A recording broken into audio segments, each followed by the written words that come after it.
এবার এই এক সমস্যা, একজনের এলে আর একজন বলবে আমারটা দাওনি কেন।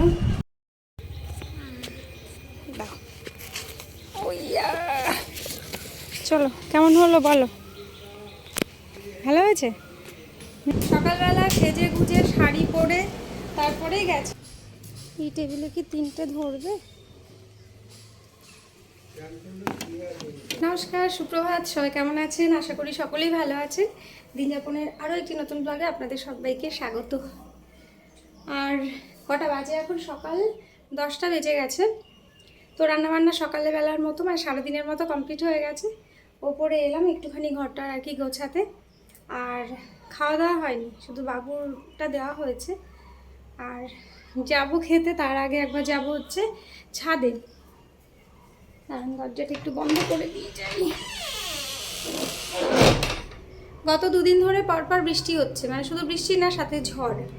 আর ছাদটা খুব নোংরা হয়ে আছে, মানে এর আগে দুদিন আগেই পরিষ্কার করেছি। কত রাত অবধি জেগে ছাদ পরিষ্কার করেছি। আর পরপর দুদিনের ঝড়ে আবার ছাদটা নোংরা। তো খাওয়া দাওয়ার পরে না এইসব ঝাড়ু পোছার কাজ আর করা যায় না। ওই জন্য দেখি আগে দিয়ে ছাদটা পরিষ্কার করে আসি। আর রোদের তাপটা বেড়ে গেলে আর পারবো না তখন।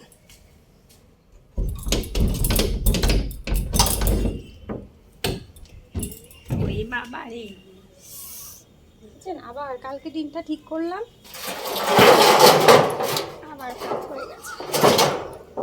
আমাদের বাবাকে বলেছিলাম যে নিচে নামিয়ে দাও ওগুলো, সেও আমার ভরসায় রয়েছে। ওই টিন টেনে নামানো আমার পক্ষে সম্ভব না, বেশ ভারী। আর দুদিন পর পর বৃষ্টি হয়েছে তো লঙ্কা গাছগুলোর গোড়াতে মাটি দিয়েছি, তারপরেও পরপর দুদিন ধরে বৃষ্টি হওয়ার জন্য এই যে গোড়ার মাটি সব সরে যাচ্ছে।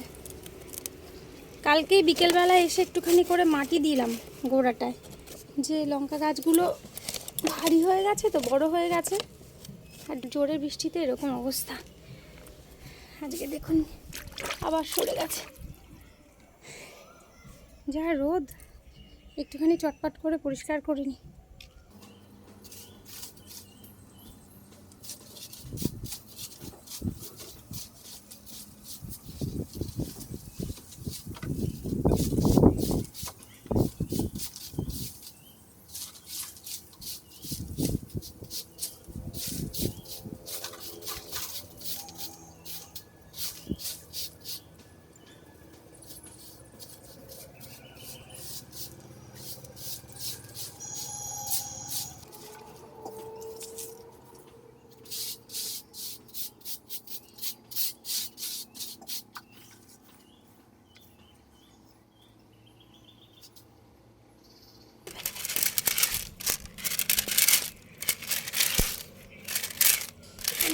ঘাস একটা আটকে গেছে, দেখেছেন? গাছও হয়ে গেছে।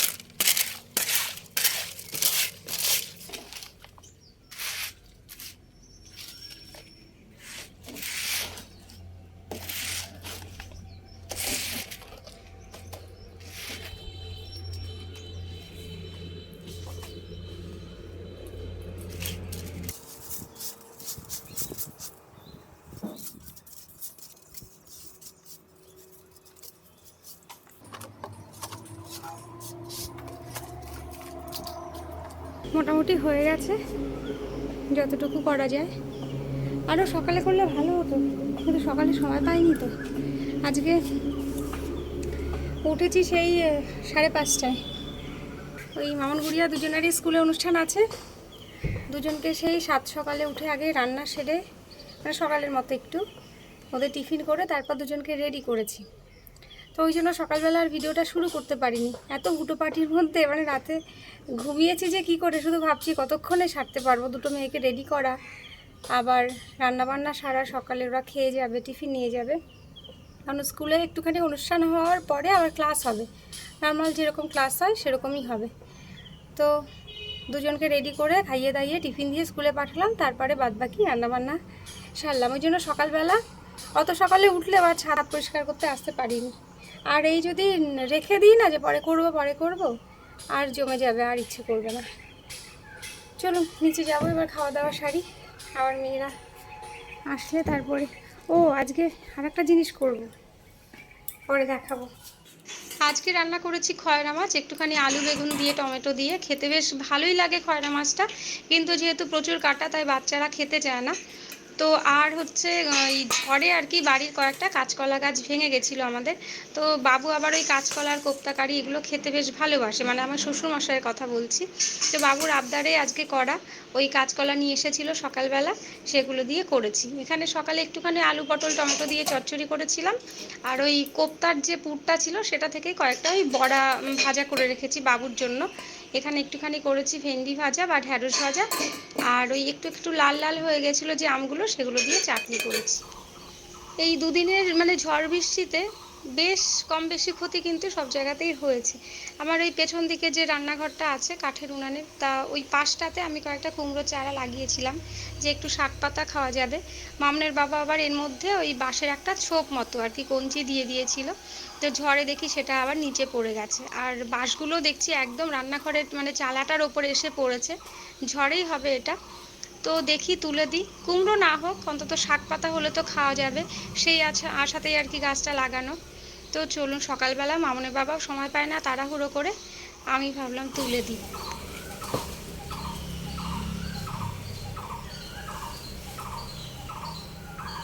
আরও কয়েকটা আম পেয়েছি, এখন দেখি এগুলোর কি করা যায়, কেটে কুটে রোদ থাকতে থাকতে। হাতে আমের আঠা লেগে গেল ওই কুমড়ো গাছটা তুলতে গিয়ে। এই যে বাবা, বাইরে নিতে হবে।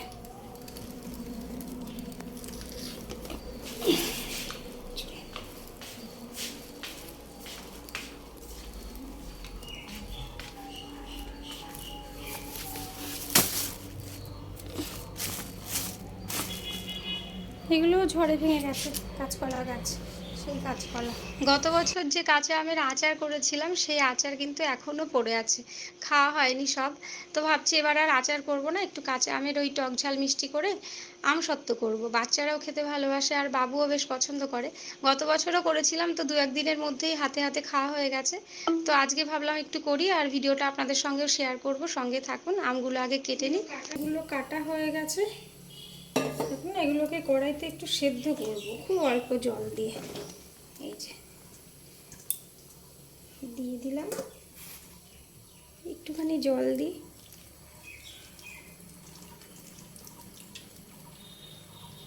ব্যাস একটুখানি দিলেই হবে।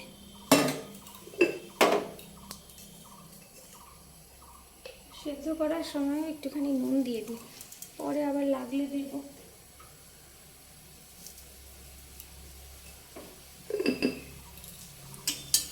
খুব টক আম তো নুন দিতেই হবে।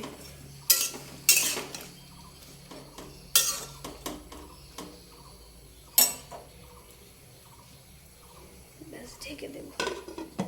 যতক্ষণ আমটা সেদ্ধ হচ্ছে আমি একটা শুকনো মশলা বানিয়ে নিই। এই হচ্ছে গোটা কিছুটা মৌরি, কিছুটা দেব গোটা জিরে, আর হচ্ছে জোয়ান, আর 4টে লঙ্কা দেব। এগুলো একটুখানি ভেজে নিতে হবে। লঙ্কাটা ঝাল যারা খেতে চান না লঙ্কা না দিলেও হয়, বেশি চাইলে বেশি দিলেও হয়। খুন্তিটা ভেজা ছিল এই জন্য মশলাগুলো আটকে যাচ্ছে। হালকা করে একটুখানি গন্ধটা ছাড়লে নামিয়ে নেব।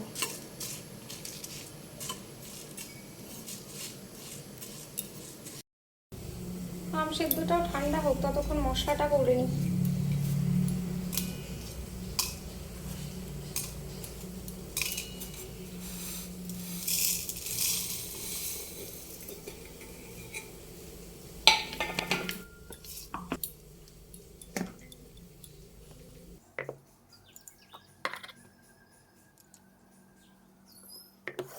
এবারে সেদ্ধ করা আমটাকে না একটুখানি ছাঁকনি দিয়ে ছেঁকে নেব, কারণ আঁশ থাকতে পারে, তো আঁশ মুখে বাঁধলে ভালো লাগবে না খেতে। ছাঁকনি দিয়ে একটুখানি যদি ছেঁকে নিই অসুবিধা হবে না, আঁশগুলো সব আটকে যাবে।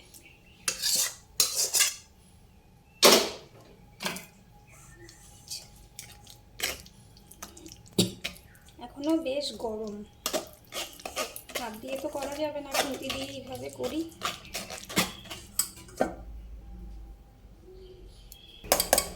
খুন্তি দিয়ে খুব একটা সুবিধা হচ্ছিল না, জন্য একটা হাতা নিলাম, এই গোল হাতা। এটা দেখছি তাড়াতাড়ি বেরোচ্ছে বেশ। এই দেখুন, এই ছেঁকে নেওয়া আমগুলো আবারও এই কড়াইয়ের মধ্যে দিয়ে দেবো। পড়ো।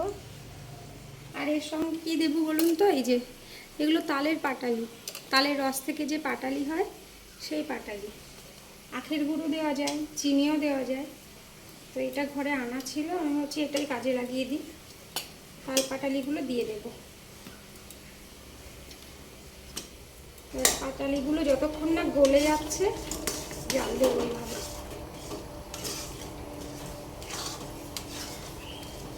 পাটালিটা গলে গেছে আর আমের গোলাটাও অনেকটা কিন্তু গাঢ় হয়ে এসেছে আর কি জাল দেওয়ার পরে। তো ভেজে রাখা ওই মশলাগুলো এবার দিয়ে দিলাম, আর একটুখানি নেড়ে ছেড়ে নেবো, আর একটু আঠা আঠা হলে তারপরে নামিয়ে নেবো। ব্যাস, এই যে রেডি হয়ে গেছে।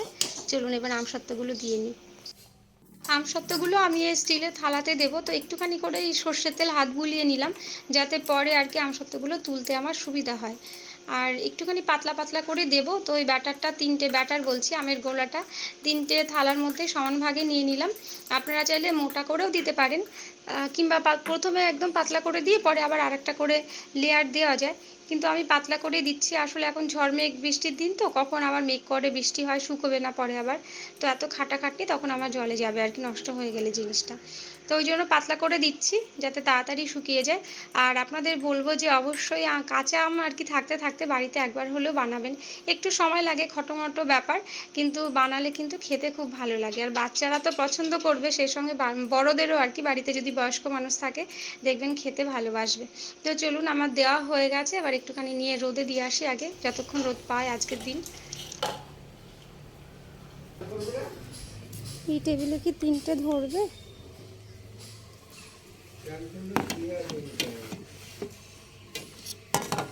একটা কিছু লাগবে।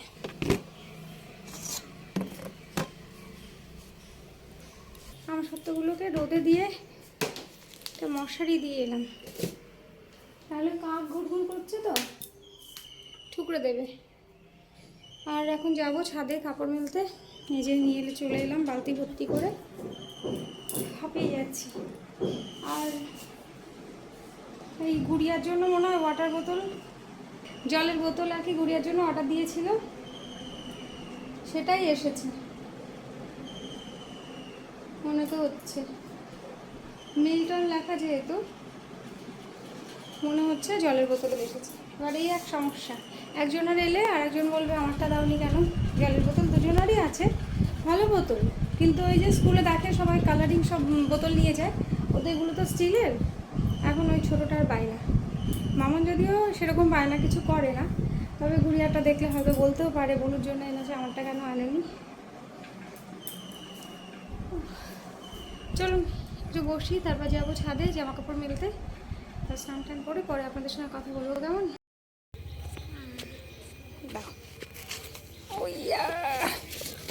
চলো, কেমন হলো বলো? ভালো হয়েছে?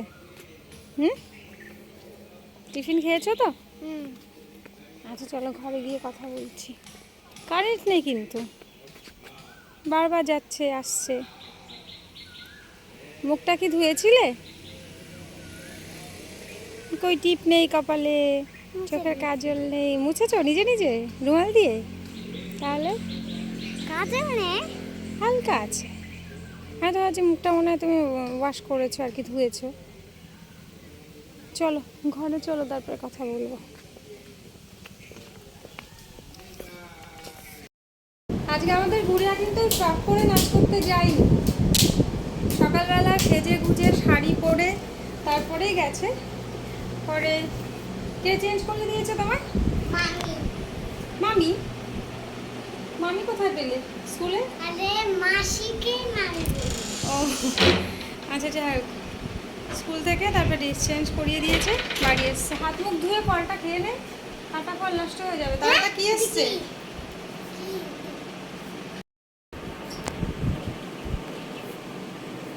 কি পছন্দ হয়নি? খুলে দেখবি তো, খুলে দেখবি তো, তোর জন্যই তো। তোর না ওটা?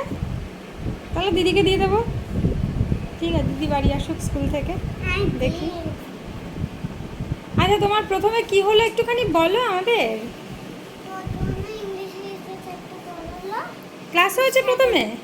সেকেন্ড পিরিয়ডে তারপরে কি নাচ, কবিতা এইগুলো করা। চলুন, আমাদের মা মেয়ের গল্প কিছুক্ষণ এরকম চলতে থাকবে। স্কুলে কি হলো না হলো, কে নাচ করলো, কে আবৃত্তি করলো। তো আজকের ব্লগটা আমি এখানেই শেষ করছি। আর ভিডিওটা কেমন লাগলো অবশ্যই কমেন্ট করে জানাবেন। ভালো লাগলে কিন্তু একটা লাইক করে দেবেন, কেমন? সকলে ভালো থাকবেন, সুস্থ থাকবেন, সবসময় হাসি খুশি থাকবেন। দেখা হবে খুব তাড়াতাড়ি পরবর্তী ব্লগে। আজকের মতো টাটা।